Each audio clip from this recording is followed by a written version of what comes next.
The North Father is here. Day 6 of the Tim Norman trial is complete. Today, Tim Norman takes the stand. A lot of defendants don't like taking a stand in their own defense. He definitely took a chance today. He definitely threw a brick today to see where it was going to land.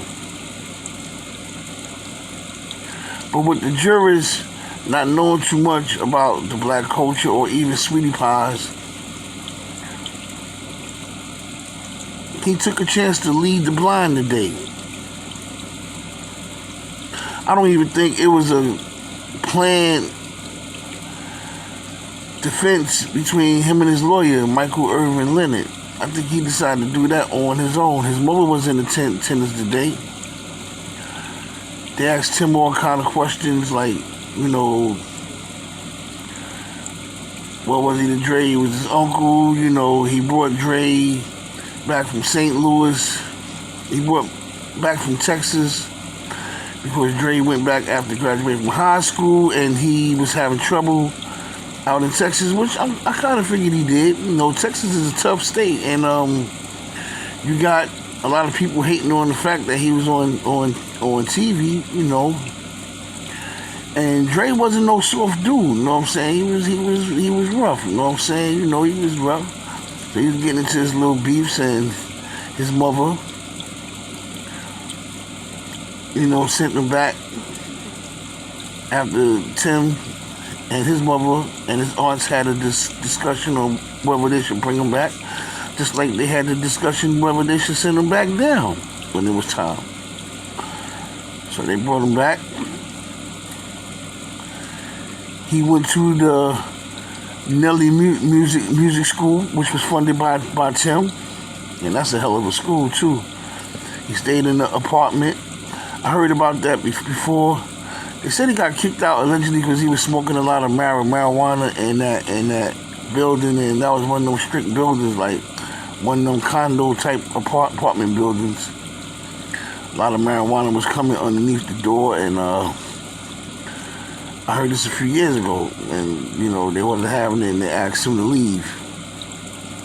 But what I didn't know was Tim was funding a lot of his money, buying his clothes, his groceries. I'm finding out a lot of this stuff about Tim looking out for Dre.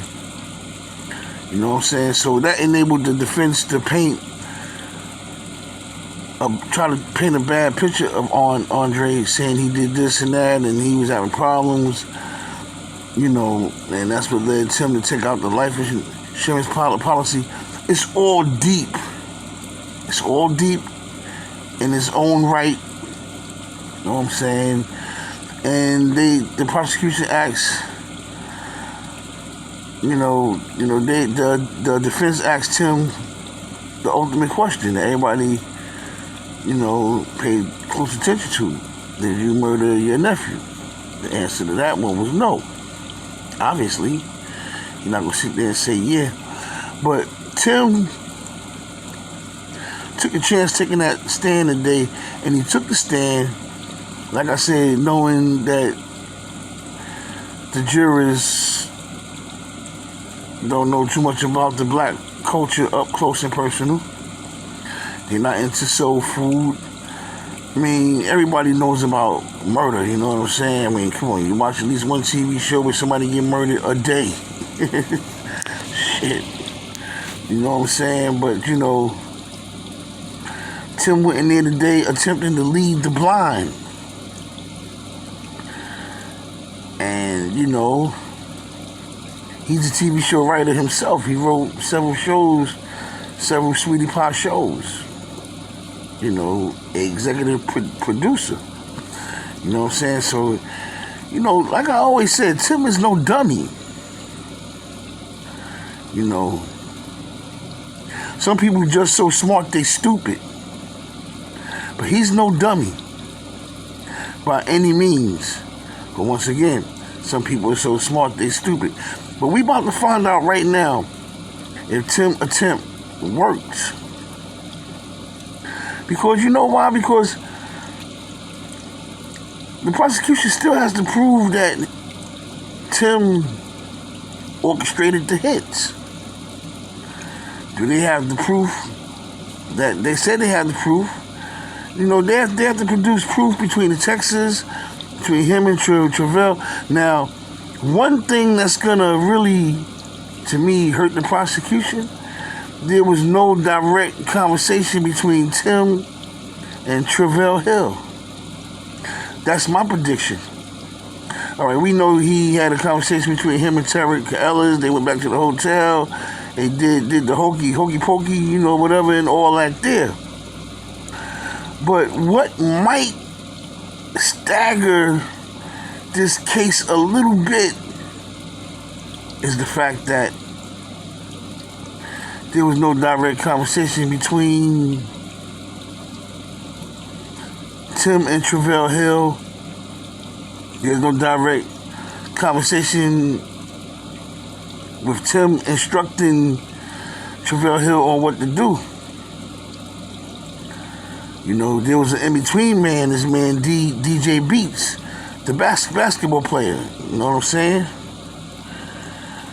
That right there. You know what I'm saying? So we gotta they gotta prove that. They have to prove that.